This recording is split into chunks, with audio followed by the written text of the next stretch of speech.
Queridos patriotas, muy buenas noches. Bienvenidos a un nuevo análisis semanal. Esta semana con un tema que espero les interese y que ustedes probablemente se están preguntando por qué lo vamos a tocar hoy. Bueno, yo creo que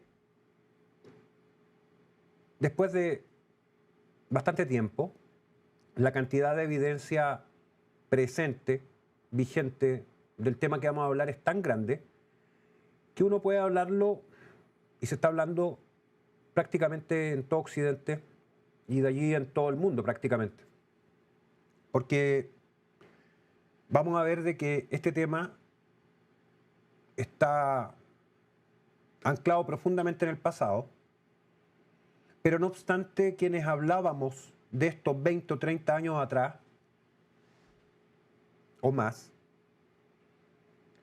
estamos expuestos por supuesto a que se nos tratara de conspiranoicos o que estábamos simplemente locos o estábamos inventando. Bueno, toda la semana, hace más de un mes ya, ustedes han estado viendo con muy poca cobertura en los medios globalistas las protestas de los agricultores en Alemania, a la que se han sumado los franceses, a la que los ingleses probablemente se sumen también, a la que los italianos también se van a sumar. Y en Chile hace más de un año atrás advertíamos en un programa de la crisis alimentaria que el país va a venir a vivir, dado el pésimo manejo de los gobiernos respecto al tema agrícola en general, pero también ya es de evidencia absoluta que la crisis, como le dicen, porque no es crisis, es conflicto, de la inmigración superó absolutamente todos los límites, no solo en Chile. Este no es un fenómeno chileno, como vamos a ver.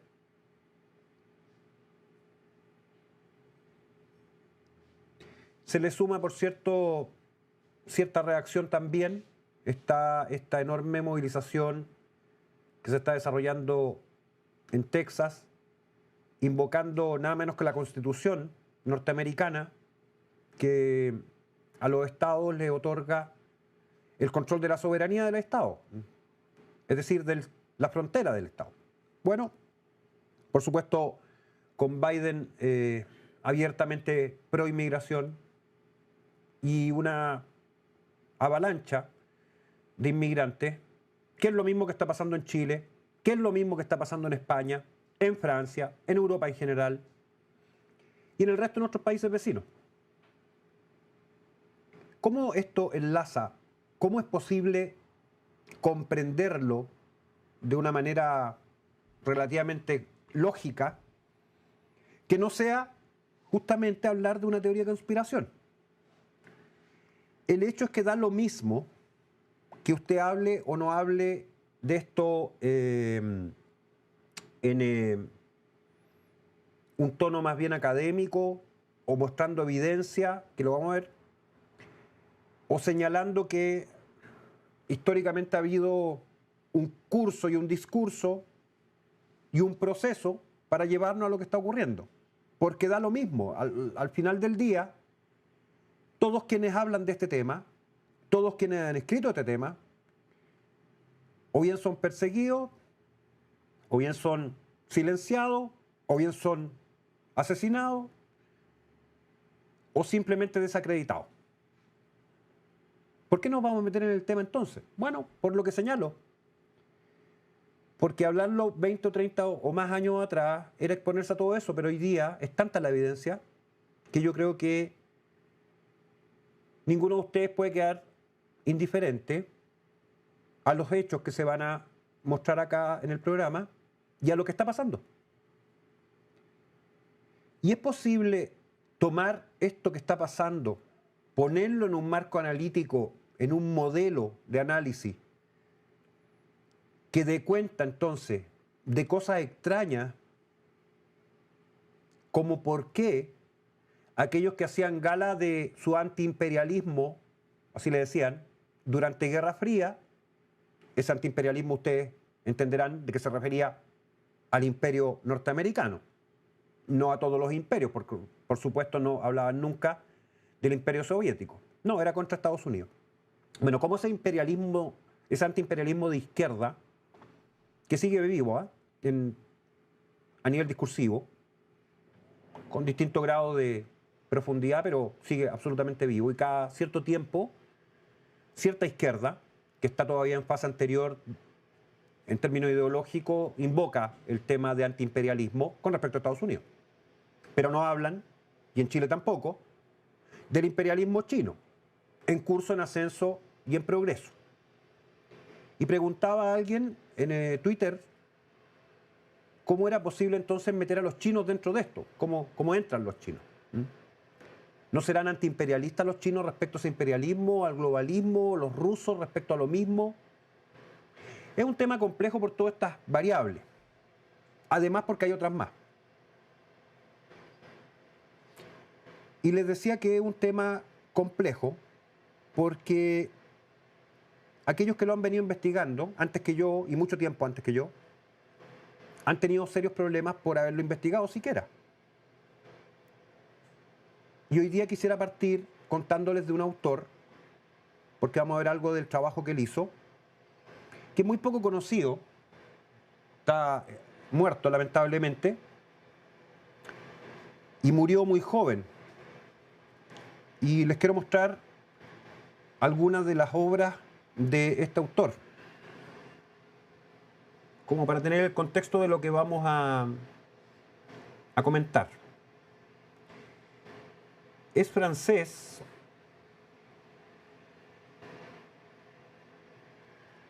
Y murió muy joven en circunstancias dudosas, vamos a decirlo así, porque si ustedes van a la Wikipedia, por supuesto que ya se lo tacha desde el comienzo. Prefiero incluso citar. Si ustedes buscan a Jan Moncomble, lo vamos a mirar de inmediato, en Wikipedia, no está en castellano, pero dice, nacido el 1 de julio de 1953 en París y murió también en París en el 29 de mayo de 1990. Y aquí inmediatamente viene la categorización. Fue un periodista y ensayista francés de extrema derecha. Participó activamente en Orden Nuevo, donde era responsable de las relaciones internacionales, y en el Frente Nacional, el Front Nacional de Jean-Marie Le Pen, y colaborador de Alain Renoir. Cercano a Henry Coston, fue fundador de la editorial Hechos y Documentos, vamos a mirar algo de eso, absorbida por Emmanuel Ratier. Allí publicó en particular estas obras, que les muestro algunas de inmediato, para que conozcamos de quién estamos hablando en términos de su trabajo. Ahí tienen algunas. Estas son las obras de Jan Moncomble. La Trilateral y los secretos del globalismo, de la editorial La Nueva Lira, Hecho y Documento, la editorial mayor, 1980. Para que vean que no es un tema que esté hablándoles de recién, sino que ha pasado harto tiempo desde esta publicación.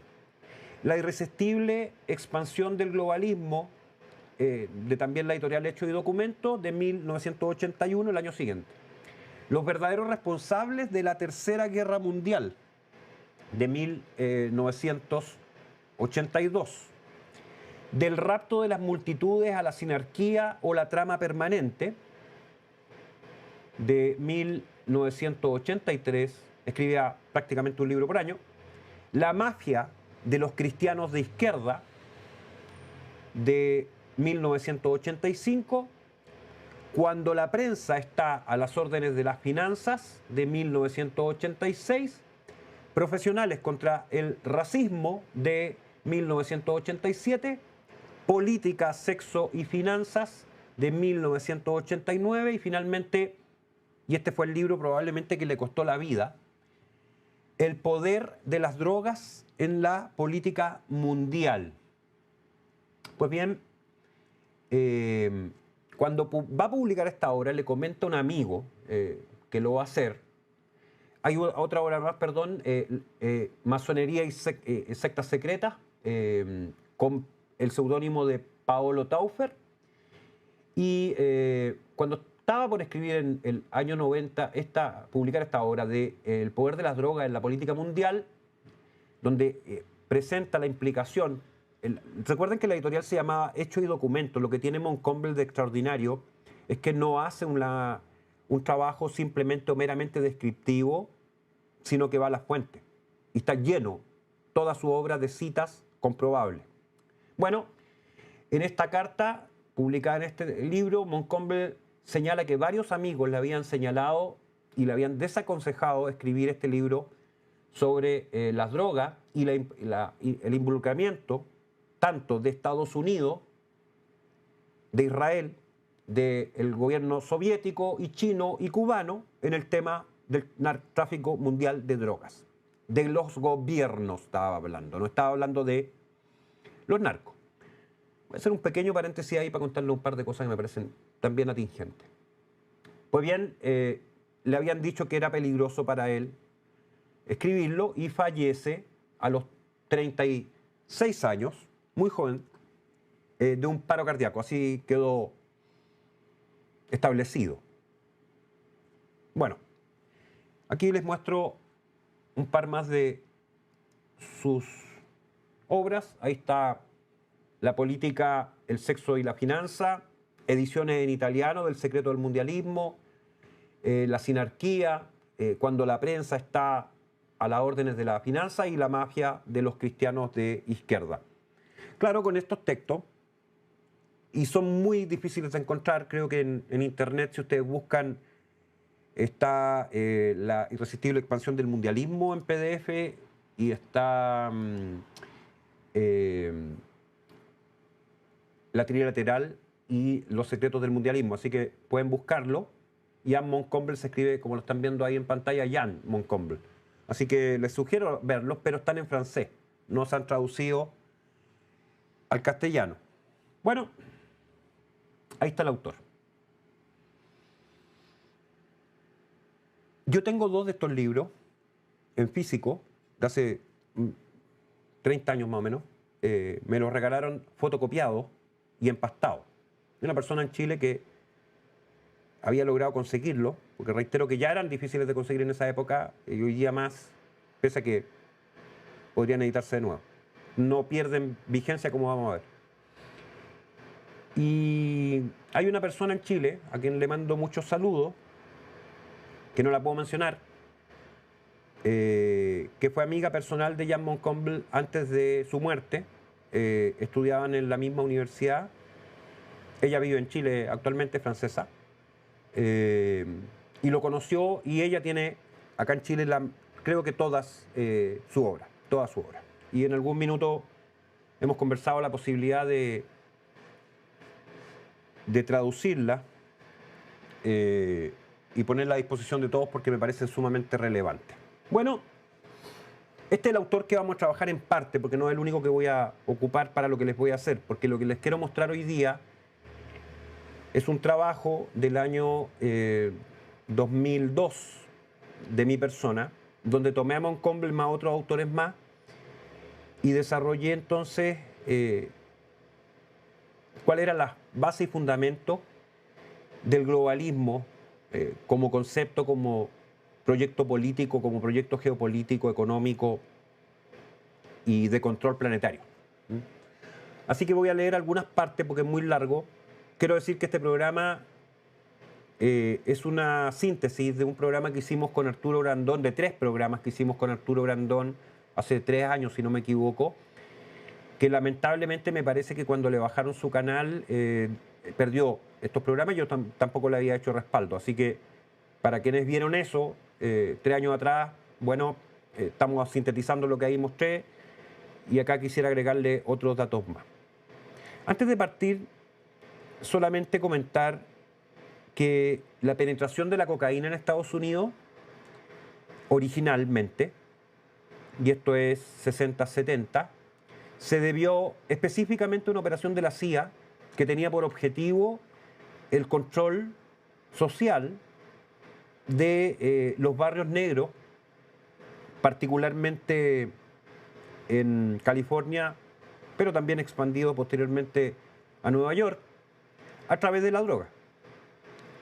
Y esto está tan documentado hoy día, porque hay películas incluso que lo cuentan, que simplemente comentar que el trabajo de Montgomery respecto al involucramiento de los gobiernos en el tema de la droga tan temprano, bueno, tenía total fundamento y hoy día es un hecho. Y aquí simplemente para comentar esto, es que el problema nunca ha sido la droga en sí misma. El problema es quien controla la droga. Y cuando hay en Chile gente que está planteando legalizar las drogas, pues bien, esa gente lo que está diciéndole a ustedes en la cara es que prefiere que el Estado se haga cargo de drogar a la población del país y no estas empresas privadas delincuenciales que lo hacen. El efecto práctico es exactamente el mismo. La droga siempre ha sido, siempre, un elemento de control y dirección social. Para eso sirve. No es para otra cosa.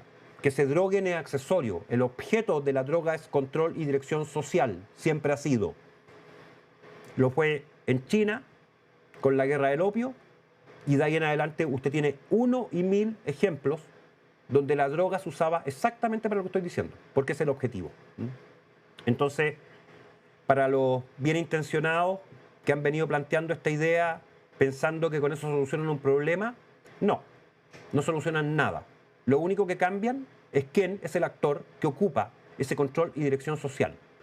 Si a usted le gusta más que lo haga el Estado, Holanda, por ejemplo, bueno, o Estados Unidos, que también está en una política bastante terrible de entregar droga, hace mucho rato.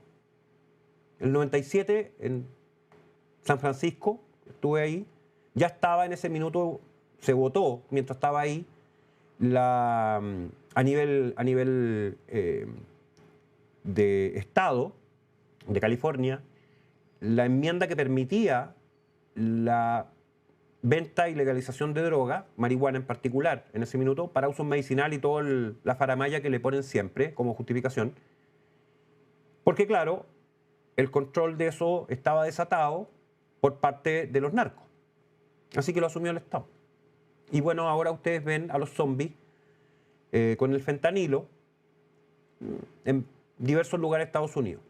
Así que esta obra de Montgomery le apuntó muy temprano a esto que estoy diciendo. Quería hacer este paréntesis antes de entrar en el tema. Pero vamos a eso. Las ideas fundamentales del mundialismo. En sentido estricto, la noción de mundo global, paso previo indispensable para el surgimiento de las ideas mundialistas, puede retrotraerse históricamente a los griegos. Y en efecto, el geógrafo Eratóstenes calculó la circunferencia del planeta y en la biblioteca de Pérgamo se construyó un modelo de globo terráqueo, quizá el primero. De igual modo, las primeras organizaciones internacionales también surgieron en Grecia. Internacionales, por supuesto, entre comillas, ¿no? La Anfictionía de Calauria, la Liga de Delfos, la Confederación Acadiana y de Beocia, la Liga del Peloponeso y la Confederación de Atenas y otras. ¿Por qué? Porque era la primera vez, en Occidente por lo menos, donde había esta especie de estructura supra, comillas, nacional, entendiendo nación-estado, pero en ese minuto más bien ciudad-estado en cada uno de los lugares que se acogieron a estas diversas ligas.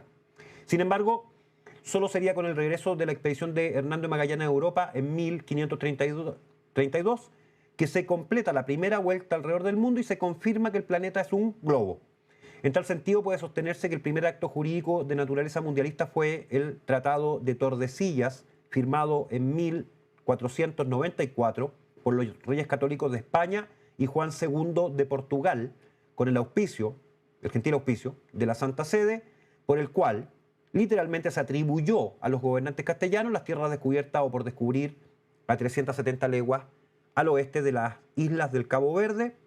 La naturaleza de este tratado, que se realizó en la más completa ignorancia de los pueblos que serían sometidos a su dictado, marca entonces una jurisprudencia ilegítima que será desde allí constante en las ideas mundialistas. Esto es de el juicio es de carácter jurídico formal, no es un juicio que esté haciendo desde el punto de vista religioso, porque desde el punto de vista religioso la justificación era otra, que era salvar la alma, como ustedes saben.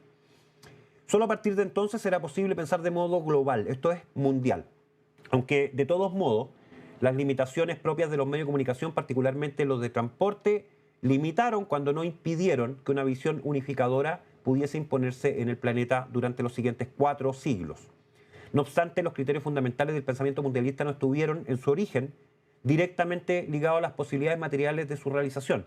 La noción de que determinadas ideas tienen validez universal, por ejemplo, la, comillas, Declaración Universal, cierra comillas, de Derechos Humanos, las verdades universales son propias del surgimiento y expansión de las religiones reveladas monoteístas, particularmente el cristianismo y el islam, así como en general de aquellas concepciones que determinan una activa discusión por quienes las sustentan. Al respecto, recuérdenlo, es necesario señalar que solo será con Saulo de Tarso, San Pablo, que el cristianismo adquirirá el carácter universal, católico, con que hoy día lo conocemos. Antes de él estaba una fuerte discusión entre los primeros cristianos, particularmente Pedro, y otro grupo de apóstoles que entendían que el cristianismo era solo para judíos, hebreos.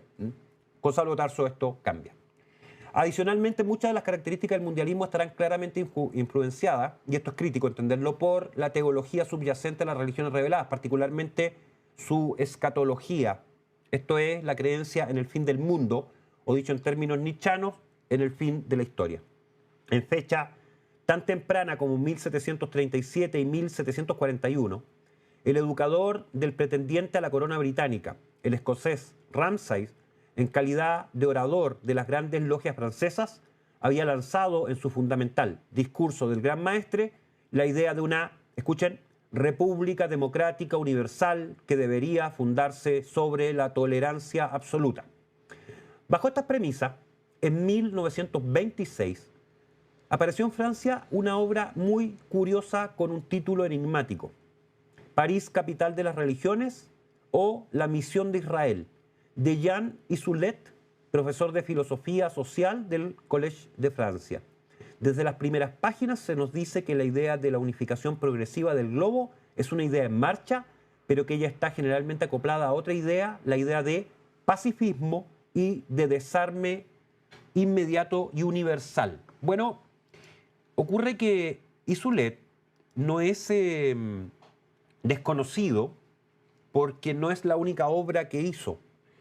También es un autor antiguo, entonces vale la pena mirar un poquito alguna de su obra. Aquí les voy a mostrar al personaje. Por supuesto, por la fecha de nacimiento no hay fotografías, no es fácil encontrar fotografías de él. Seguramente debe haber alguna, pero no la tenemos. Y ahí tienen algunas de las obras. París, la que estábamos citando, capital de las religiones, o La misión de Israel. También está El socialismo jerárquico y un par más que les puse en pantalla. ¿Quién es Isolet?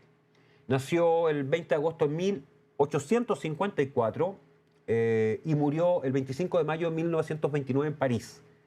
Profesor asociado, como dijimos, de filosofía, elegido para la cátedra de filosofía social en el Collège de Francia, creada contra Émile Durkheim. ¿Por qué? Porque este socialista se oponía a Durkheim, que era de carácter marxista. Esto es el inicio, por la fecha, como verán, de las disputas entre socialistas y marxistas en el plano ideológico. No estoy hablando en el plano político formal.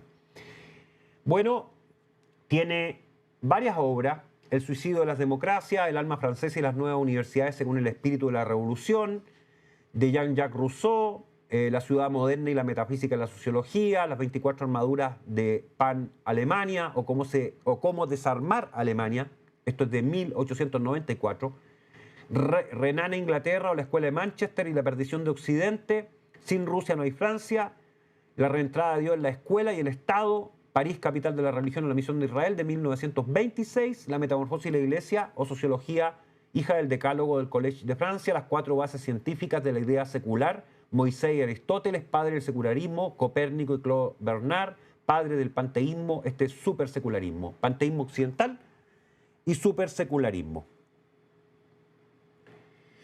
Parece, como les muestro, que, bueno, hay un autor interesante en él, vamos a ver lo que dice. Y lo interesante es que estos son autores que por la fecha y porque las difusiones han sido pocas, se han olvidado los autores, pero no la idea. En el trabajo de Isoulet, particularmente la misión de Israel que vamos a mirar, viene determinado ya desde esa época una línea de pensamiento clarísima que termina conectando con el globalismo actual. Y lo vamos a ver formalmente. Ahora, hay que señalar que detrás de esto hay una cuestión más amplia. Esta semana conversaba con un amigo que me decía que estaba un poco pesimista. Así que en parte le quiero dedicar este programa a él, a ver si se le quita un poco el pesimismo. Porque, claro, uno mira lo que está pasando en delincuencia, inmigración, economía, guerra en el mundo, bla, bla, y termina teniendo una actitud pesimista de lo que puede ocurrir, claro. Pero el pesimismo tiene por lo bajo 2 siglos o 3 siglos de desarrollo en términos ideopolíticos. Y dirán, ¿por qué? Bueno, lo voy a súper sintetizar, esto está en los cursos de politología, pero claramente, después de la Ilustración y su promesa de que a través de la razón, la lógica, el pensamiento, ¿no?, Descartes y toda esa gente, el mundo iba a entrar en una etapa de paz, prosperidad perpetua, crecimiento, no iba a haber guerra, y en general, una utopía. Bueno, pasó que nada de eso se cumplió. No solamente a partir de la Revolución Francesa en adelante, las guerras se hicieron cada vez más grandes, hasta llegar a las guerras modernas, con la participación activa de millones de ciudadanos. Antes las guerras, recordarán, medioevo y renacimiento, todavía eran entre grupos específicos de la población, ya fueran condottieri y mercenarios, o ejército más bien reducido. Pero por Revolución Francesa se empieza a aumentar significativamente. Napoleón es, bueno, parte de eso también. Y finalmente con el involucramiento como víctima, si quieren, de población civil a mansalva, guerra total, que fue norma del final del siglo XIX para el XX en adelante. Y lo seguimos viendo en Ucrania, en Gaza, donde usted mire, sin entrar en análisis de causas, justificaciones o qué sé yo. Bueno, ¿qué pasó con eso? Pasó que de ese optimismo ilustrado, que muchos imbéciles siguen teniendo en Chile hoy día, debo decir, pues bien, de ese optimismo ilustrado, particularmente los más ilustrados del país, se pasó a un pesimismo radical. ¿Por qué? Porque la promesa no se había cumplido, porque la razón, así como algunos otros imbéciles querían señalar en el proyecto de Mamotreto rechazado, que ahora se iba a hacer razonable el cómo se iban a aplicar las normas ahí, bueno, bien, la razón no servía para eso.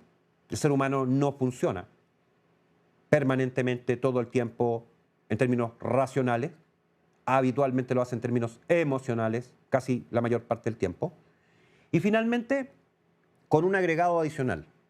¿Por qué? Porque con el surgimiento del naturalismo, con Darwin, Wallace y de ahí Spencer, los neodarwinistas, etc., bueno, primero la idea del hombre como centro de la creación y qué sé yo queda desplazada, porque esta caricatura del hombre mono, etc.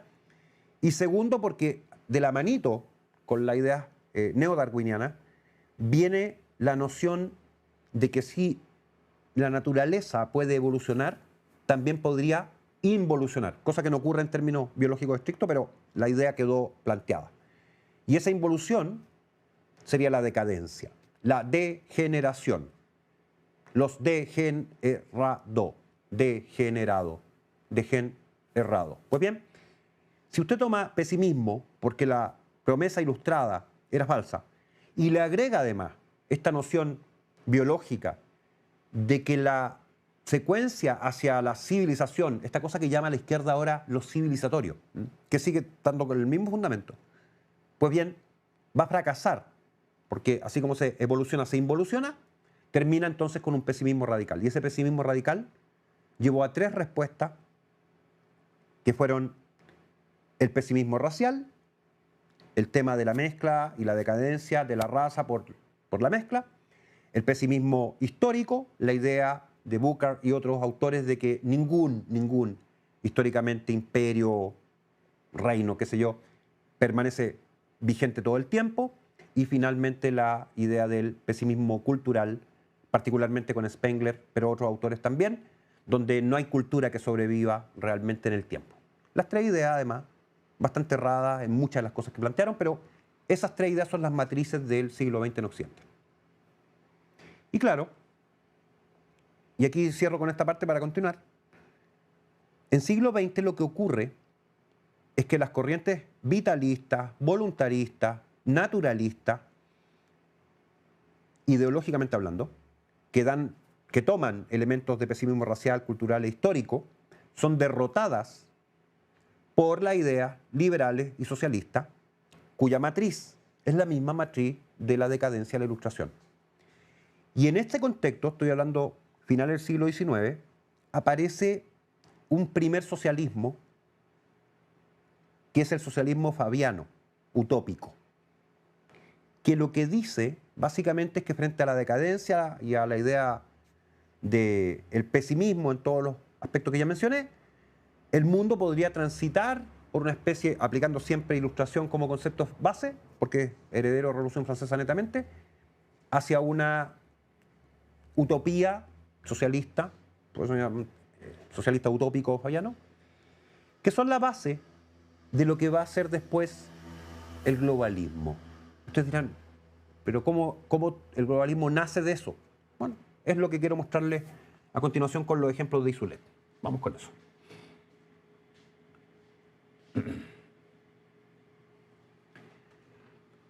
Entonces, en 1926 apareció en Francia esta obra de Jean Isolet, París, capital de la religión, a la misión de Israel. Desde las primeras páginas se nos dice que la idea de la unificación progresiva del globo es una idea en marcha, pero ella está generalmente acoplada a otra idea, la idea de pacifismo y de desarme inmediato y universal. El libro del profesor Isolet señala: la religión es la esencia misma, o si uno quiere, la doble, la triple, la cuarta y la quinta esencia de la política. Y tiene razón en cierto sentido, porque política es filosofía aplicada. Y dentro de las matrices arriba, sobre filosofía, está teología, teogonía, que yo lo he comentado muchas veces, cosmogonía y cosmología, es decir, religión. Pues bien, sin el gobierno religioso y moral, no se sabría ni se tendría fe en el gobierno político y social. Sin la obediencia interna de la ley moral, no se sabría ni se tendría fe permanentemente en la obediencia externa de la ley legal. Pero, ¿a qué religión se refiere el autor? Isolet no tarda en contestar. Pero esta es una última o primera religión que no tiene nada de regional o de local y que está por todas partes presente. Esa todas partes entendamos por Occidente, ¿eh? Una religión internacional e intercontinental, en una palabra, una religión global. Y esta es la religión mosaica de Israel. En la siguiente página, Isolet aclara que es el primer cristianismo el que importa a Israel. Yo lo mencioné, el primer cristianismo que no es el cristianismo de Saulo Tarso, ¿eh? Ojo. Agregando, este es un mosaísmo que está inconscientemente camuflado para el uso del mundo pagano y que ha conquistado para Israel 650 millones de almas. Actualmente el camuflaje ha desaparecido y Moisés aparece como solo y único jefe de la religión universal y eterna, como solo y único jefe de la religión cívica y científica, como solo y único jefe, en fin, de la religión laica. Ojo con eso. Ya que después de todo, si Israel aspira al imperio del mundo, está en su derecho, dice Isolet. Y la conclusión: solo existe un problema sobre la tierra y es el problema de Israel. Problema que posee dos caras: la cara interna del laicismo, la relación de la ciencia y la fe, y la cara exterior del internacionalismo, relación de la patria y la humanidad, señalando por último que el laicismo y el internacionalismo son las dos caras del judaísmo. Eso lo dice Isolet. Ojo, vuelvo a reiterar. Para fundar este nuevo poder espiritual es necesario dirigir las instituciones espirituales e intelectuales, mentales y morales que se llaman universidades. La meta es llegar a formar la Federación de las 1000 universidades. ¿Qué estaba haciendo Soros? ¿Qué hizo Soros realmente con respecto de esto? Bueno, financió la Universidad Global Mundial. Aquí está el proyecto Isolet en curso. En la cúspide de esta Federación de las 1000 universidades se creará una universidad suprema, una universidad planetaria, una universidad mundial para conducir el coro inmenso de 1000 universidades esparcidas por el mundo entero. Ahí están las citas del libro con las páginas. Y podemos sugerir entonces que las principales funciones de esta Suprema Universidad consistirán en establecer un idioma mundial. 2, una moneda mundial. 3, una religión mundial. 4, una ciencia con una división del trabajo de investigación científica mundial. 5, una historia con una primera fecha mundial. 6, una literatura mundial. 7, un arte mundial. 8, un periodismo mundial. 9, una oficina de arbitraje mundial, un tribunal mundial. 10, un orden mundial de honor. 11, un calendario mundial de los grandes hombres, ampliado a todas las razas, dice. 12, una biblioteca mundial. 13, una exposición mundial. Y 14, las misiones comerciales y la bolsa de valores mundiales. A la lista proyectada por Isulet, nosotros solo le agregamos un gobierno mundial. De este modo, ya a inicio del siglo XX, las directrices fundamentales del mundialismo han quedado establecidas en términos teóricos. Su implementación ha sido, sin embargo, un proceso continuo que ha venido a acelerarse significativamente gracias a la evolución de los medios de transporte y comunicación que hoy posibilitan, de hecho, la aplicación práctica y efectiva de las ideas globalizadoras. Y por ello resulta evidente que muchas de las ideas de Isulet han sido desarrolladas incluso con antelación a la posibilidad práctica de su aplicación. Veamos algunas de estas ideas y cómo se han venido entonces desarrollando. La primera, el lenguaje mundial. No voy a leerles todo porque se van a recansar, es largo, pero simplemente, bueno, en algún minuto recordarán, se creó una lengua mundial, esa era la pretensión, el Esperanto, esperanza, que mezclaba varios idiomas y que en la práctica terminó siendo una lengua utilizada por una muy pequeña parte de la población, casi de carácter erudita hoy día. La siguen utilizando porque Isulet y toda la gente que estaba metida en esto estaba en la masonería, entonces los masones en algún grado siguen usando el esperanto para comunicarse entre ellos. Y la justificación era teológica, no era una justificación de segundo nivel, ni filosófica ni política, era teológica. ¿Cuál era la justificación de la lengua mundial?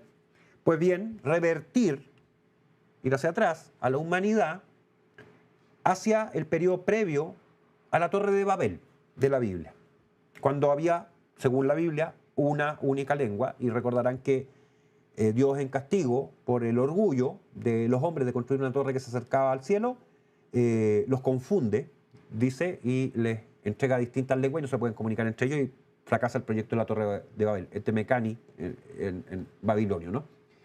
Bueno, dice, esta justificación escatológica, ¿ya?, es porque el planteamiento de fondo teológico es que si se vuelve a la lengua original esa, o a esta lengua inventada, el Esperanto, es la construcción del reino de Dios en la tierra.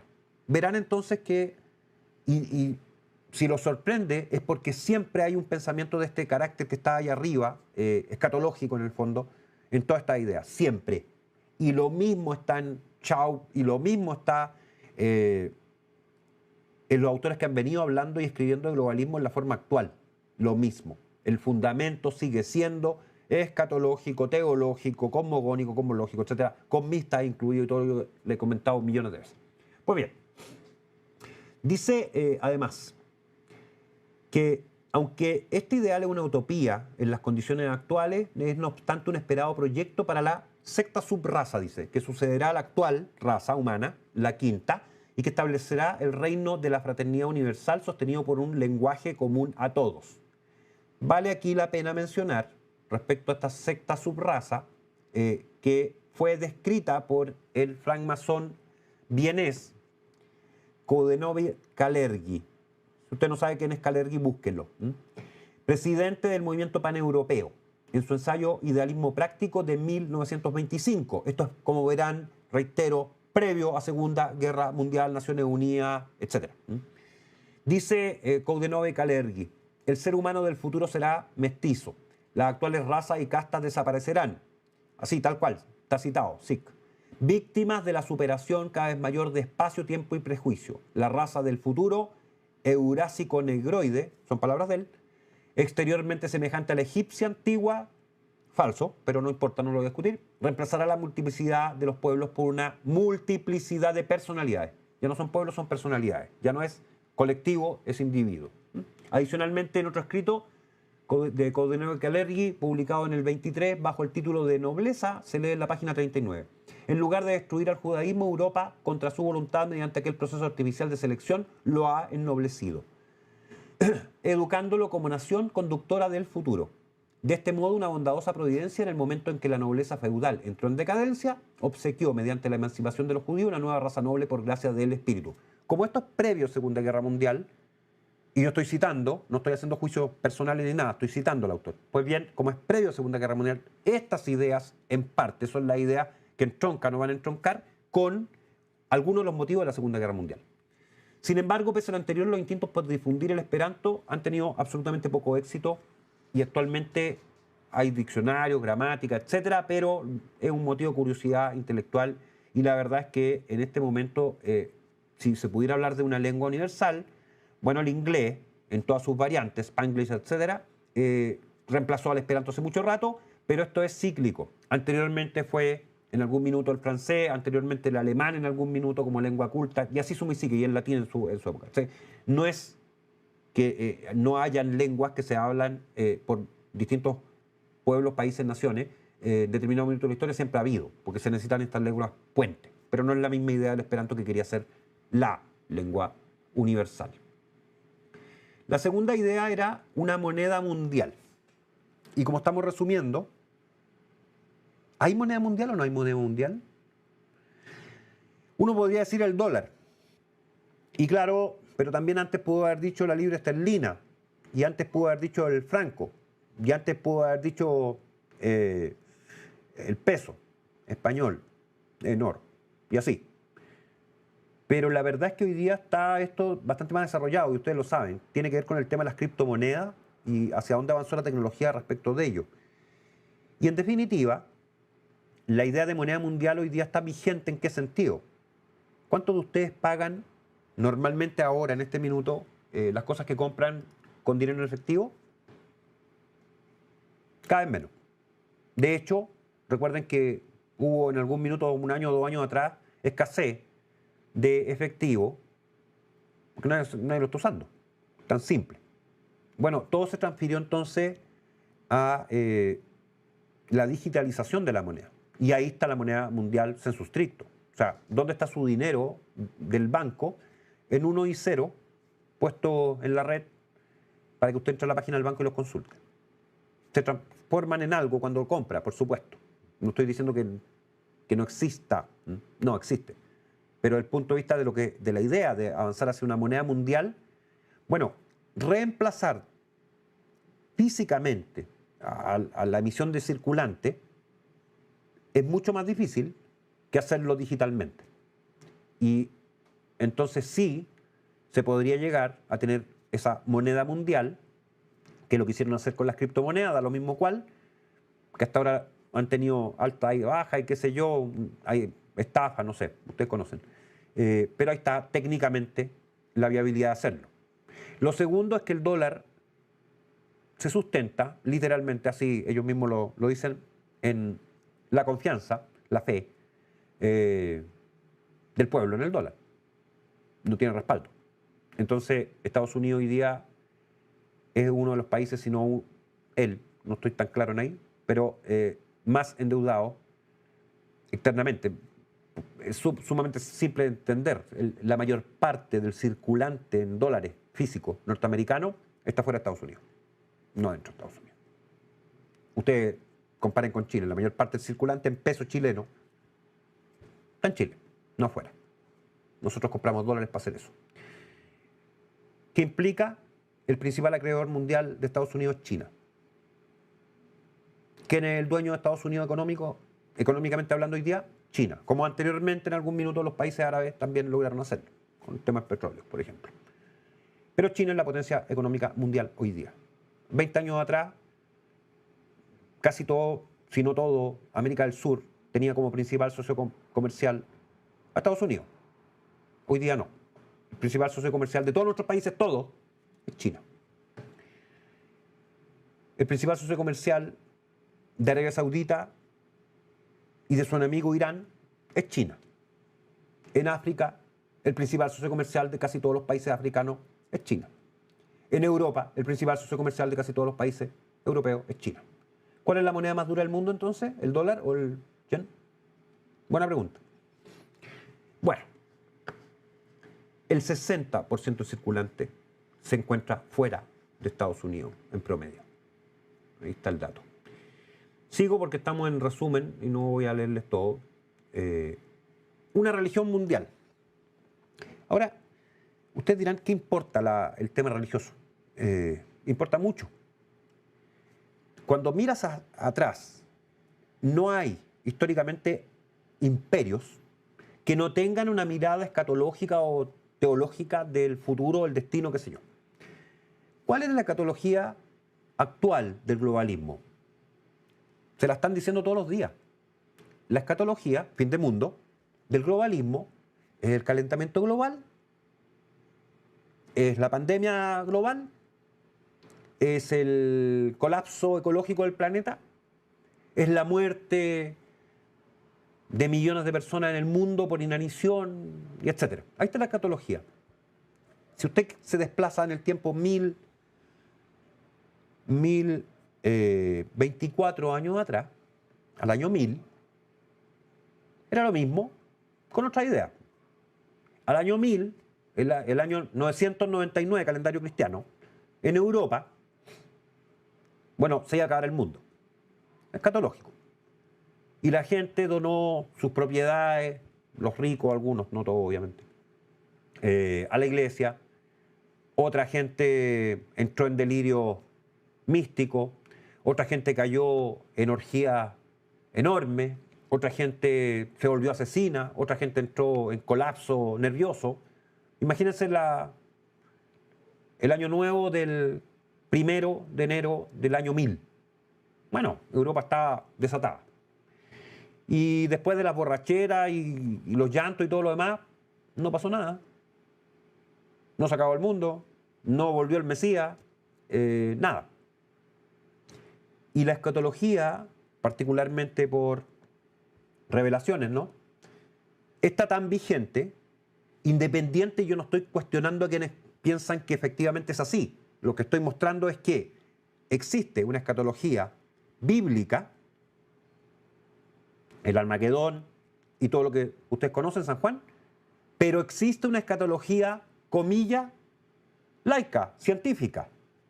Calentamiento global, reitero, antes era agujero en la capa de ozono, colapso económico y todo lo que quieran meterle ahí en términos ecológicos, que está como justificación de lo que el globalismo quiere hacer.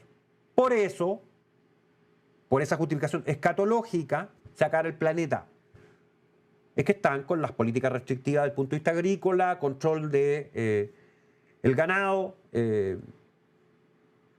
Escuché o vi que habían declarado que era una violación a los derechos humanos comer animales, por ejemplo. Yo simplemente, como para salirme de ese mundo de ahí, les quiero contar que la aparición de la vida en el planeta, y desde antes de la aparición de la vida en el planeta, todo lo que hay adentro del planeta es lo que siempre ha habido adentro del planeta. Los mismos recursos, siempre. Salvo algún meteorito que cae de vez en cuando y que aporta hierro u otros materiales a lo que ya hay. El resto, todo, es el mismo ciclo permanente de hace 500 millones de años. No de 100, no de 200, no de 1000, no de 10.000, no de 100.000. De 500 millones de años. La explosión del Cámbrico para acá. Ustedes, yo y todos nosotros estamos hechos de millones de seres vivos y no vivos que han habitado este planeta durante 500 millones de años y más. Porque uno puede ir a 2.800 millones de años de aparición de las cianobacterias para atrás. Y es lo mismo. El reciclaje planetario es permanente. Y a usted le dicen se va a acabar el agua, se va a acabar el oxígeno, se va a acabar... Póngale lo que usted quiera. ¿Alguna vez se percató de que es lo mismo que ha habido siempre en 500 millones de años y no se acaba? Porque lo único que sale del planeta hacia el espacio a nivel de estratosfera es una cantidad insignificante de hidrógeno y nada más. ¿Se lo explicaron alguna vez o no? Y está el tema del CO2 que, bueno, da para larguísimo. Pero estamos vivos. La explosión del Cámbrico en particular se produce por acumulación de CO2 en el planeta que cambia las condiciones del clima planetario. En esas oscilaciones que tenemos cada cierto tiempo, el planeta le gusta estar más frío que caliente en términos generales. Ha habido más periodos glaciares que periodos interglaciares como el que estamos hoy día, pero es otra discusión. Así que nuestro destino real, para que todo el mundo lo entienda fácil, es que vamos hacia una gran glaciación. No hoy día ni mañana, pero eso es la norma en el planeta.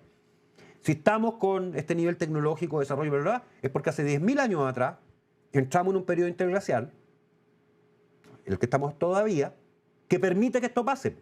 Porque si no el planeta se congela. Ha tenido 4 por lo menos congelaciones que se llama efecto bola de nieve completa del planeta, hasta el Ecuador. Le gusta estar frío al planeta, no en las temperaturas actuales. Y no obstante, el promedio de la aparición de la vida para acá ha sido 13 grados más o menos permanente, en todo el planeta. Promedio. Por supuesto, ha estado helado más tiempo que el tiempo que ha estado en el interglacial. Bueno, ahí está la escatología, ¿ves? La idea de fin del mundo. Y a usted, como ya no lo pueden asustar con, y lo digo en términos peyorativos para que se entienda el ejemplo, con que, no sé, va a venir el Armagedón o qué sé yo, lo asustan con calentamiento global o con agotamiento de los recursos, con CO2, las vacas o lo que quieran. Así que va a tener que comer insectos y todo lo demás que están haciendo. Bueno, hay escatología en lo que estoy diciendo, es decir, hay un pensamiento que está ahí arriba, teológico, etc. Eso. Así que la religión mundial sí es relevante, pero es una religión mundial que ya existe y está en Naciones Unidas, la mezcla de todas las religiones, todas juntas iguales. Así que, como son todas iguales, por ejemplo, y no es para que me peguen después los que sean de esa capilla en particular, pero voy a decir un hecho, ¿ya? El anglicanismo de Luxoricida, que mató a su mujer y qué sé yo, está al mismo nivel que el cristianismo, que el hebraísmo, o que el islam, o que cualquiera. Todas caben. Todas iguales. ¿Qué hacen con eso? La religión, que es la forma estructurada de la creencia, la fe del pueblo, de un pueblo en particular, porque no es universal, esa cosa estatuida pierde absolutamente sentido cuando ya no representa a los valores o la creencia o la fe de un pueblo particular que dio origen a eso, o que asumió eso, como usted quiera, sino que se transforma en una cosa plana. Todo igual. Eso está literalmente en Naciones Unidas, donde hay una especie de iglesia, le vamos a decir así, o templo mejor ya, donde todas las feces, todos los tipos de fe y todas las confesiones tienen cabida. Es el ecumenismo llevado a su grado máximo. ¿Y qué pierde con eso? Toda trascendencia. Se vuelve una cuestión laica. La fe del globalismo es laica, no es religiosa en el sentido que una persona religiosa entiende tener fe. No es lo mismo. Ahí está la idea de religión mundial. La estoy sintetizando, pero enormemente, porque daría para, no sé, tiene como 6 páginas de solamente referida a eso. Más, 7. Ahora miremos un poquito. Sí, ahí se nota la cantidad de notas. La ciencia mundial. Bueno, eso está absolutamente establecido hoy día. La ciencia mundial en el sentido de dos cosas. Primero, porque los organismos de ciencia son internacionales hoy día. En toda el área. En toda el área. Entonces, el máximo ratio de autoridad científica son estos organismos transnacionales globalistas a nivel mundial. Por ejemplo, ¿quién dice que una cosa es pandemia? Una cosa que se llama OMS, ¿cierto? ¿Qué es lo que es la OMS? Una institución privada financiada por Naciones Unidas. ¿Y de dónde? ¿Cómo llegó ahí? Pues bien, con el desarrollo de esta idea globalista, que generan estructuras transnacionales con mayor autoridad y poder, soberanía, que los estados nacionales. Y como adentro de los estados nacionales tenemos imbéciles ilustrados, idiotas, traidores, globalistas por definición, y pagados y formados por ellos, las políticas se terminan aplicando en nuestros países.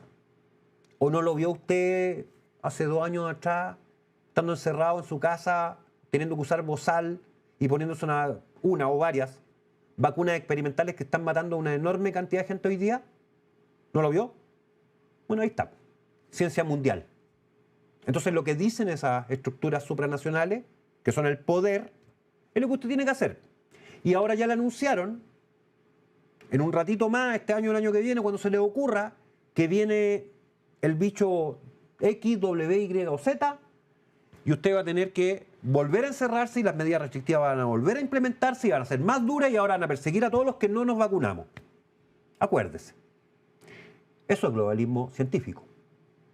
El tema, nuevamente, de cambio climático. Globalismo científico. ¿Por qué? Porque hay una industria, de verdad una industria, de papers científicos pagados para hacer investigación por estas organismos supranacionales para decir que eso es la verdad científica.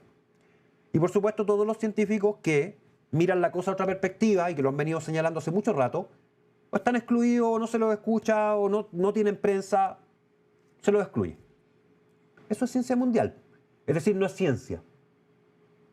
¿Por qué? Por definición, la ciencia no tiene verdades, tiene teorías. Y una teoría es legítima y es válida para explicar una cosa de la realidad, mientras no aparece una teoría o que la supera o que la contradice y que muestra la cosa de otra manera. Y no quiere decir que la anterior necesariamente sea falsa o errada. Su espacio o ámbito de aplicación es más restringido. Seguimos usando ¿a quién? Para, por ejemplo, mandar un cohete a la Luna o poner un satélite en el espacio. A Newton. No a Einstein. Pero Einstein explica otras cosas. Y no usamos mecánica cuántica para explicar cosas de Einstein, porque explican otra cuestión más. ¿Newton es inválido porque Einstein es relativo y cuántica superó las dos o no? No. No hay verdad en ciencia. Hay teorías que son plausibles y que se aplican y que dan cuenta de un fenómeno que a veces se transforman en leyes científicas. Gravedad. La gravedad es una ley científica, ¿cierto? ¿Están de acuerdo? Sí. Ok. Pero la gravedad newtoniana es distinta a lo que entiende por gravedad relativismo. ¿Quiere decir que es verdad una o la otra? No, pues depende de cómo le quiera aplicar. Si lo ocupa para hacer viajes espaciales, no le sirve hacerlo con, no sé, a menos que inventen un computador para hacerlo, con Einstein. Entonces, la mera idea de ciencia mundial, pero en el sentido que estoy planteando, en el sentido de una especie de super sabios que dicen esto es la verdad. ¿Entiende que es anticientífico por definición? Bueno. Esto se inicia con Nehru, con los hindúes, y van a ser unas organizaciones internacionales, por ejemplo, la PUWACH y el IASA, o la Asociación de Científicos Atómicos, que fue muy importante en todo este desarrollo, la Federación Mundial de Trabajadores Científicos, cuyo presidente era nada menos que Joliot Curie, y alrededor de las tres organizaciones había un señor que se llama Eugene Rabinovich, el director del Boletín de Científicos Atómicos. Todo esto en el contexto pre-lanzamiento de la bomba en Hiroshima y Nagasaki. Entonces, el año 51 se hace un encuentro científico internacional a propósito de física nuclear y se construye esta estructura de ciencia global, ¿ya? Nehru dice, o demanda en realidad, la creación de un comité científico para exponer al mundo los efectos que podría tener la energía nuclear sobre la humanidad. Así que el tema de la bomba atómica fue bien crítico en todo esto y por eso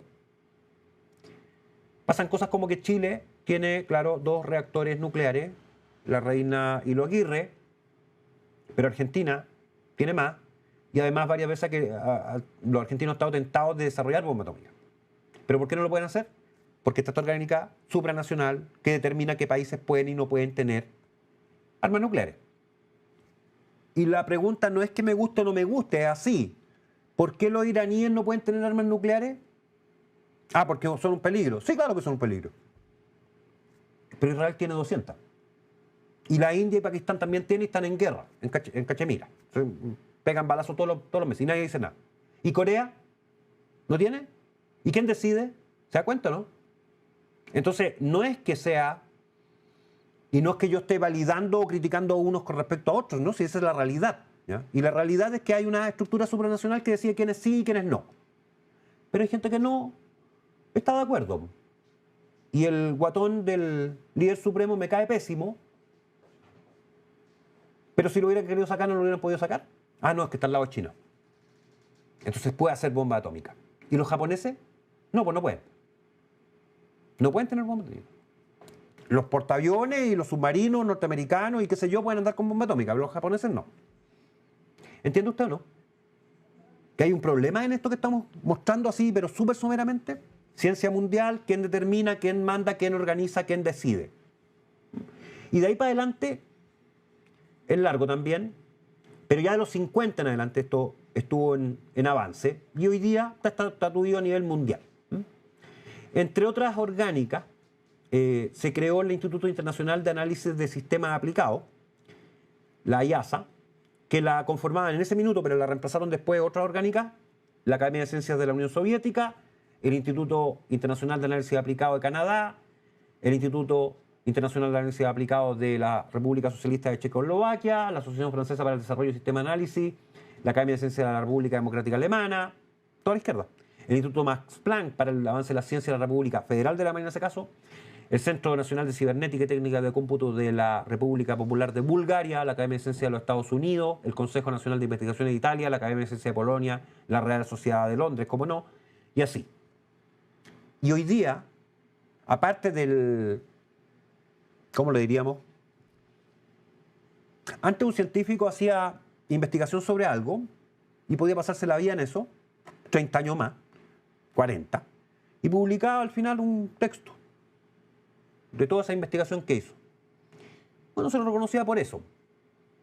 El mismo Darwin hizo 2 y se demoró 30 años. Hoy día, si usted no publica papers en ciencia, en lo que sea, de medicina hasta sociología, pasando por cualquier cosa, y esos papers no están en revistas acreditadas internacionalmente por estas orgánicas, usted no es científico. Ya. Hace ciencia. Bueno, no voy a seguir con eso. Voy a irme ahora a la historia mundial. Esta es interesante. Esta es interesante por lo siguiente. Porque la noción de historia mundial no se refiere a que tengamos una historia de todos nuestros países, que cada país aporte a esa especie de fondo común de la historia. No es eso. Historia mundial es que hay una historia mundial, una verdad oficial, una forma de ver la realidad, que es la que fija esa historia mundial. Ese es el punto. Y eso es el equivalente en Chile a la ley Mordaza o al negacionismo, como le han puesto, o a que no se pueda hacer apología del régimen militar o de Pinochet. ¿Me sigue o no? Bueno, eso es la historia mundial. Una única historia del mundo. Bueno, nunca jamás se ha logrado, porque todos los que quisieron hacerlo históricamente siempre fracasaron. Y hoy día, por supuesto, esto ha avanzado y están las leyes en todas partes para tratar de imponer por coacción determinada visión de la historia. Así fue la historia, usted no puede opinar de otra manera. Historia mundial, imagínese a ese nivel. No estamos hablando ni siquiera de historia local. Porque si usted lee la historia de lo que nosotros llamamos Guerra del Pacífico en Chile, bueno, presenta la versión nuestra de lo que pasó en ese conflicto. Pero los peruanos tienen otra historia respecto al conflicto y los bolivianos tienen otra historia respecto al conflicto. ¿Y cuál de las tres es verdad? ¿La nuestra? ¿La de Perú? ¿La de Bolivia? ¿Ninguna de las tres? ¿Las tres a la vez? ¿Entiendes o no? Y hay algo de malo en sí mismo. Que Bolivia tenga una mirada sobre lo que pasó en Guerra del Pacífico, Perú tenga otra y nosotros tengamos una distinta. ¿Es malo eso per se, por naturaleza? ¿Hay que eliminar eso? Alguien, no sé quién, va a venir y va a decir, pásenme todos los libros de historia de los tres países, los vamos a quemar, porque aquí va a estar la historia oficial de cómo fue la Guerra del Pacífico. Y esta sí que va a ser objetiva, y esta sí que va a ser sensata, y esta sí que va a contar la verdad. Eso es la historia mundial. ¿Qué dirían, no sé, los paraguayos de la Guerra de la Triple Alianza o la Guerra del Chaco para contar una historia? La de ellos versus la de Bolivia o la de Argentina o la de cualquiera. ¿Me sigo o no? Aquí está el proyecto de la historia mundial. Y esto ha avanzado, ¿ya? Porque el nivel de persecución a quienes dudan de la historia oficial en cualquier cosa es brutal. Bueno, Me estoy saltando así súper rápido porque no nos va a dar el programa jamás. Una literatura mundial, un arte mundial. Bueno, el arte, o lo que se denomina arte, es un negocio. Es como la droga, lo mismo. No tiene diferencia. Abarca todos los tipos de arte. Usted vio que quieren traer a este caballero de la narcocultura al Festival de Viña. Bueno, arte. Arte concebido como negocio. Es decir, no es arte. Pero, globalmente, hay una industria del arte. Una industria del arte que tiene reglas propias, gente que trabaja en eso, galerías que se especializan en el tema, museos, por supuesto, circuitos de arte, etcétera, y determinados autores que son potenciados, privilegiados, versus otros, por la industria, por el negocio del arte. Y lo mismo con la literatura mundial. Un tipo de autores, un tipo de discurso, un tipo de relato mundial y otro que no existe, o existe marginalmente. Siempre ha existido, pero marginalmente, es irrelevante. Nadie lo lee. Bueno, ahí está la síntesis, porque podríamos seguir. El periodismo mundial. Bueno, lo ven todos los días. Si usted prende CNN, por ejemplo, está viendo periodismo mundial. Un discurso. En Chile, América, Norteamérica, Europa, cualquier parte. La línea editorial es una sola. Periodismo mundial. Y por supuesto hay otros medios. Claro que los hay. Pero cuando ve la escala de los medios globalistas, la verdad es que la posibilidad de penetración de los medios no globalistas, locales, etcétera, es de este porte. Entonces, la misma pregunta respecto de la historia. ¿Es bueno o es malo que haya un periodismo mundial? ¡Ay! Ahora, si usted se quiere informar todos los días por CNN o leer las columnas de Matamala, hágalo, pues está en su total derecho a hacerlo. Pero si usted me quiere decir a mí que ahí se informa de lo que pasa realmente en todo el planeta, bueno, disculpe que discrepe con usted. Porque hay toda esta cantidad de medios no globalistas en todo el mundo que dan cuenta de los otros hechos que esos medios no tocan o que no quieren tocar. Entonces, este también es un problema. ¿Por qué? Porque establece una dirección de discurso respecto al planeta en su conjunto, para allá o para acá, me da lo mismo, que alguien dice que es para allá o para acá. No usted, y no los hechos. El que selecciona los hechos. El editor del medio y el dueño del medio. Clarito, ¿no? Ese es el periodismo mundial. Reitero el resumen. La Oficina de Arbitraje Mundial al Tribunal Mundial. Yo creo que aquí está... Voy a salir del... Voy a cambiar. Aquí está quizás lo más fuerte.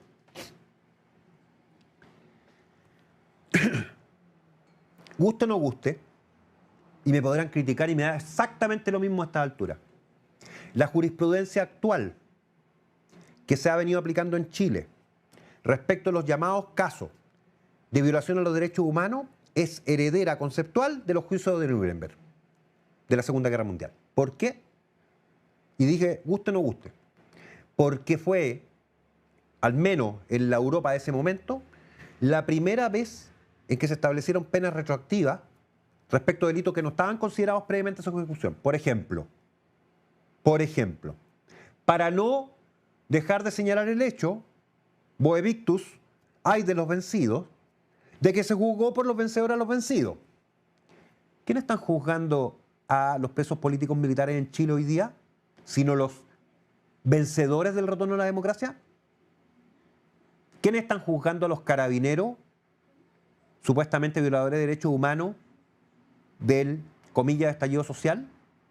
Sino los que tienen la altura moral y ética de que ellos sí tienen la razón de por qué Carabineros actuó de esa manera.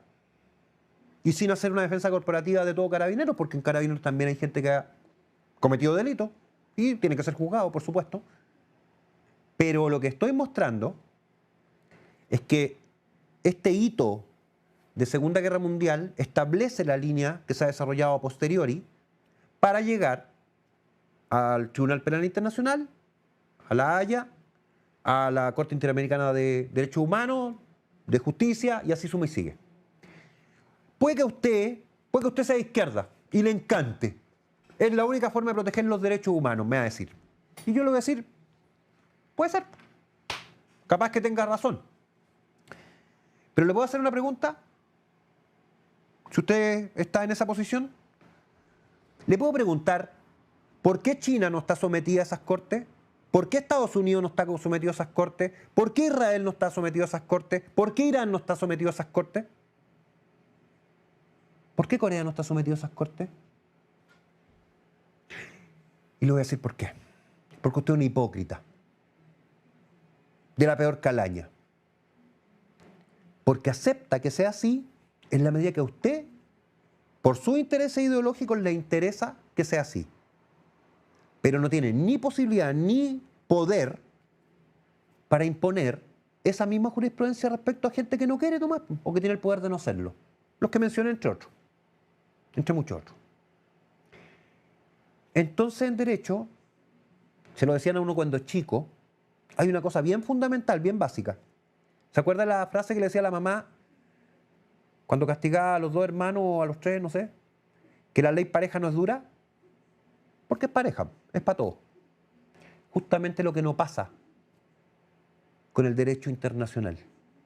El derecho internacional no es aceptado por los que tienen fuerza, poder, para no aceptarlo, y debe ser aceptado para los países, por los países que no tienen ningún poder ni ninguna fuerza, que tienen que aceptarlo.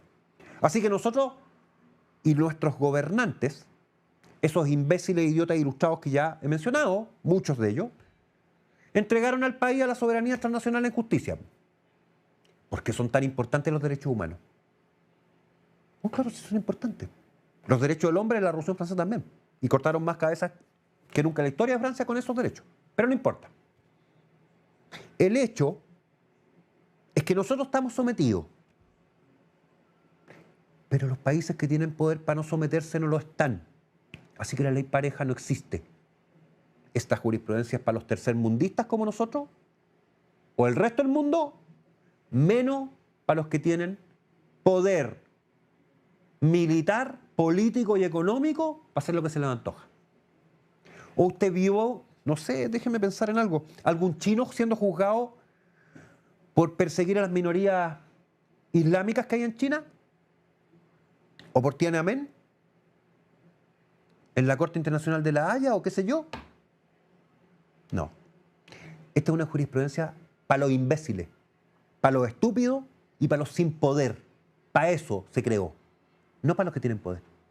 Entonces, más allá de la discusión de derechos humanos, el problema real es que siempre en toda la historia lo jurídico deriva del poder, no al revés. Lo jurídico no establece ningún poder, deriva del poder, de imponer ese poder. Lo que refleja el estado de situación en Chile, la puerta giratoria, los asesinatos, sube y sigue, todo lo que está pasando en el país, adivine qué, es que usted perdió poder. Usted no tiene ni soberanía, entran a Chile los que quieren, cuando quieren, como quieren, no tiene poder para combatirlo, no le quieren dejar tener armas para defenderse, y si lo asaltan, ruegue porque no le peguen un balazo, porque el Estado se lava las manos con el imbécil que está sentado en el sillón de la Moneda, entre otros. Y no les importa. Entonces, que alguien me venga a decir, es que es muy radical lo que está diciendo, cómo no va a haber jurisprudencia internacional respecto a los derechos humanos. Para los imbéciles, para los sin poder, para los estúpidos. Esos la acatan, esos la aceptan, esos la aplican. El resto de los que tienen poder, le importa un carajo. Esa es la realidad del mundo. Y pueden criticarme y después de este programa me pueden presentar una querella a la Comisión Internacional de Derechos Humanos. La acepto con gusto. Sigamos. Vamos con, porque no voy a hablar más de ahí, de lo que ya dije. Suficiente. Un orden mundial de honor. Bueno, hay varios órdenes de honor mundiales, pero tienen los premios Nobel, por ejemplo, que se transformaron en eso. Y en Chile somos sumamente orgullosos de los 2 premios Nobel que tuvimos. o que hemos tenido. Un orden mundial de honor. Gabriela Mistral y don Pablo Neruda. Pero yo les sugiero buscar un libro que es bien difícil de encontrar, que se llama El Nobel, de Roger Payrafitt, donde cuenta la verdad de cómo fue que se decidió, por parte del Comité Nobel de Literatura, seleccionar a Gabriela Mistral y luego a Pablo Neruda. ¿Y por qué motivo se hizo? Y usted entenderá que cuando le entregan el Premio Nobel de la Paz a Barack Obama, que este orden mundial de honor, premios Nobel, para lo único que sirve es para mantener a ese grupo de gente en el poder, la vitrina pública y blindarla. Y evidentemente si le dan un premio Nobel a Mandela, un terrorista y asesino, mañana probablemente le van a dar el premio Nobel a Petro. No sería extraño, ¿no? Entiende entonces de que todo esto es con ese objeto. Así que ahí está el Tribunal Mundial de Honor, no sigo. Bueno,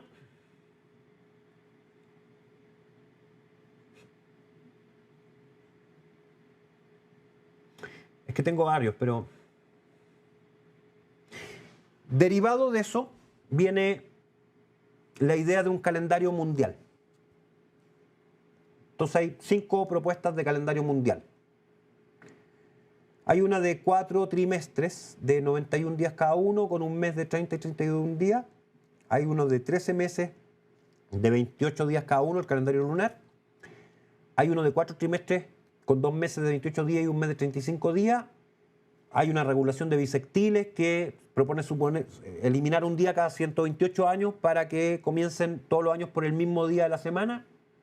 Y hay un proyecto decimal de calendario que quiere aplicar la división decimal de un día, una hora, una decihora, 10 días, una centihora, 100 días, una kilohora, 1000 días, etcétera, una megahora, bla, bla.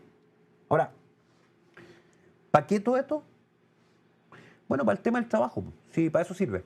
Para poder coordinar, ahora que hacemos trabajo remoto, los trabajos en todas partes, entre otras cosas. Calendario mundial. Se lo estoy mencionando a la pasada. Biblioteca mundial, exposiciones mundiales. La biblioteca mundial la están usando ustedes todos los días, la acabo de usar yo mismo, se llama, entre otras, Wikipedia, por ejemplo. Así que ya está. Y las exposiciones mundiales empezaron a quedar como un poquito en el olvido, porque en el siglo XVIII, XIX incluso, y XX, buena parte hasta la mitad por lo menos, eran súper importantes y decayeron. Nosotros teníamos de eso. El Museo Nacional de Historia Natural fue parte de la exposición no mundial, pero fue la exposición de agricultura que se hizo en Chile, con visitas de muchos países, en su momento, y nos quedó el edificio que se terminó transformando en el Museo de Historia Natural en la Quinta Normal, por ejemplo. Así que era muy importante. Bueno, las exposiciones hoy día están, como venía en segundo plano, pero todavía hay gente que nos gusta, a mí todavía me gusta, ir a la FISA. Ahí está como la idea. Ahora, esas exposiciones mundiales son vitrinas del globalismo, del mundialismo sensu stricto, para eso se hacen, ¿ya? Con los países, con su bandera y todas sus cosas, y nosotros, por supuesto, con los peores están con este gobierno de los que Chile tenga recuerdo y memoria. Misiones comerciales de la Bolsa y Valores Mundiales. Bueno, esto ya es un hecho. Pero hay cosas que me gustaría preguntar. Chile, durante harto tiempo, ya no, fue el principal productor de cobre del mundo, ¿cierto? ¿Y por qué la bolsa de valores de metal está en Londres? ¿Por qué nunca hubo bolsa de metales en Chile? No sé, pues explíqueme. ¿No éramos nosotros los que producimos? Control y dominio mundial. Así que las bolsas más importantes son las que controlan el circulante, todo el planeta más importante. Y esto está superado. Porque hoy día está todo el mundo la fintech. Tecnología de finanzas. Lo voy a traducir así. Bueno, la fintech, que son empresas colaterales a los bancos, hacen otras pegas, son un planeta y controlan realmente buena parte de la economía mundial. Y son transnacionales por definición, aunque tengan sociedad anónima o lo que sea a nivel local. No es relevante. Los fondos son internacionales. Así que eso ya está hecho, ya funciona. Y se va a acrecentar. Finalmente, el gobierno mundial. Y acá, tal vez lo más importante de lo que quería conversarlo hoy día. Porque cuando uno dice gobierno mundial, lo más probable es que a usted se le venga a la mente Naciones Unidas o la Agenda 2030, que son los Objetivos de Desarrollo Sostenible y todo lo demás, que son la aplicación práctica del gobierno mundial, o para ir hacia un gobierno mundial. Pues bien, no. Eso, igual que el socialismo, el paso previo al comunismo, es lo mismo. El paso previo al globalismo, al nuevo orden mundial, que son estas orgánicas supranacionales, como Naciones Unidas, esta famosa agenda, etc. ¿Por qué? Porque el problema de todo esto es la existencia de los estados nacionales. Ese es el problema. No puede haber gobierno mundial, real, si hay estados nacionales. Aunque sea uno. Porque ya no es mundial. Uno que no es, ya no es de todo el mundo. Menos ese que no es. Entonces el objeto de todo esto es la eliminación, aunque le dejen usar bandera, aunque tenga canción nacional, aunque su país se siga llamando Chile, aunque usted tenga costumbres exóticas como el mote con huesillo. Da lo mismo porque se acabó la soberanía. Y usted puede tener todas esas condiciones que ya dije, el nombre, capaz que tenga esta moneda, una criptomoneda particular, el peso chileno, criptográfico. Pero no tiene soberanía. Esa es la eliminación formal de los estados nacionales, que se acabe la soberanía. Es decir, que los ciudadanos de la nación decidan qué quieren o no quieren hacer. Eso es la pérdida de la soberanía, así, en bruto. Que la nación pierda la soberanía. Y eso es lo que está ocurriendo con todos estos organismos y con todas estas líneas que ya les comenté, sistemáticamente. Los estados dejan de ser soberanos, las naciones dejan de ser soberanas. Usted deja de tener soberanía. Usted ya no puede decir que Estado no está en su casa, por ejemplo. Puede entrar cualquier hueón. Disculpe que sea de esa manera que lo diga. Y usted ni le preguntan, ni tiene opción de decir algo. Entonces la inmigración, que tiene muchas derivadas, entre ellas el delito, narcotráfico, bla, bla, bla, y todo lo que sabemos, tiene un objeto mucho más trascendente, que es la pérdida de la soberanía por el hecho, que es lo que Chile ha venido sufriendo sistemáticamente, va Chile en adelante por lo menos. Antes también, en parte, pero mucho menos, porque ya estaba esa línea tirada, pero hoy día abiertamente. ¿Por qué están yendo los tejanos entonces a la frontera? Porque están defendiendo su soberanía. Por eso, ¿qué deberíamos hacer nosotros? Lo mismo. Exactamente lo mismo. Porque si el norte algún día se pone los pantalones y corta las carreteras y no pasa ni un camión hacia el sur, bueno, los que vienen entrando se tienen que quedar allá y tienen que volverse por último. O alguien tendrá que hacer algo, ¿no? Sería simple. Además, cortar el camino Colchane no creo que sea tan difícil, ¿no? Por ejemplo, estoy poniendo el ejemplo para que lo vean ahí mismo. Porque sabe qué les va a pasar y le está pasando, de hecho, es que como ya no tienen soberanía, bueno, son sujetos de robo, asaltos, violaciones, torturas, casas de carnicería, suma y sigue. Y cabezas cortadas por todas partes, etc. Si usted quiere seguir viviendo así, no haga nada. Porque va a empeorar. ¿Por qué están reaccionando los tejanos entonces? Por eso. Por eso. ¿Y quién es el soberano en Chile? La nación chilena. Todos nosotros. ¿Y quién decide quién entra o no entra cuando uno es soberano? Usted. No el gobierno. El gobierno aplica lo que el soberano indica. El problema es que nosotros hemos perdido soberanía y a usted se la robaron y no se quiere ni percatar. No se da ni cuenta. Y cuando esté con la mierda más arriba de la nariz, recién entonces va a empezar a alegar. O es que me robó no sé quién el auto. O es que me asaltaron en plena calle los de las motos. O mataron a mi papá. Sí, pues, pero lo está dejando entrar. Los chilenos los estamos dejando entrar. Todos nosotros. No el gobierno. El gobierno hace la política global de destruir la soberanía por el hecho, con la inmigración. Eso es lo que está haciendo el gobierno. Pero los que dejamos que esto pase somos nosotros. ¿Hasta cuándo? Porque esto va a seguir, no se va a detener, porque hay un proyecto global en curso para esto. Hace rato, no de ahora, casi todo el siglo XX, por lo bajo. Así que no va a detenerse mañana, ni en el próximo gobierno, ni porque gane Juan, Pedro, Diego o Jacinto. No. Va a continuar y va a empeorar. Y usted se va a quedar ahí hasta que le llegue la mierda más arriba de la nariz. Eso es lo que va a pasar.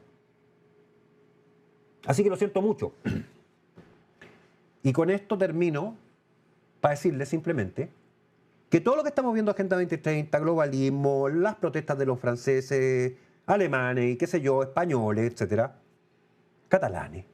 Ya quiero ver a los catalanes progre de izquierda tener que salir a parar la inmigración de más de 1 millón de inmigrantes africanos que están en Cataluña. Cataluña es como, para España es como California para Estados Unidos. Ahí está la plata. Así que por eso van ahí. No se van, no sé, a Sevilla o qué sé yo, hay también, pero mucho menos, en Cataluña. Los catalanes quieren ser independientes. Sean independientes. A ver si van a poder frenar la inmigración con eso. Lo único que van a lograr es escindir al Estado español. Como si nosotros dijéramos, pero esto lo harían. No, aquí voy el ejemplo que tal vez sería distinto. Quieren hacer Gualmapu, ¿se acuerdan ustedes, no? Seguramente Gualmapu no dejarían entrar los inmigrantes, creo yo. No los podrían acusar de racista, claro. No sería racismo de parte de ellos, no, sería soberanía. Pero si un chileno común y corriente no quiere que entren inmigrantes al país por lo que está pasando, es racista, etc. Pesimismo racial y todo lo que acontece en el siglo XX. ¿Ves si son los mismos discursos? ¿Hay que ser pesimista de esto? No. ¿Sabe por qué? Porque estos proyectos globales, que ya les mostré que vienen hace mucho rato, fracasan siempre. Al final del día, en toda la historia de la humanidad, lo que termina por imponerse es la voluntad de la nación. Porque el soberano es el ciudadano. Porque el soberano es quien ejerce el derecho y la fuerza, como lo dice nuestro escudo nacional. Por la razón o por la fuerza. Queridos patriotas, nos vemos el próximo domingo. Muchas gracias. Chao. RST Chile.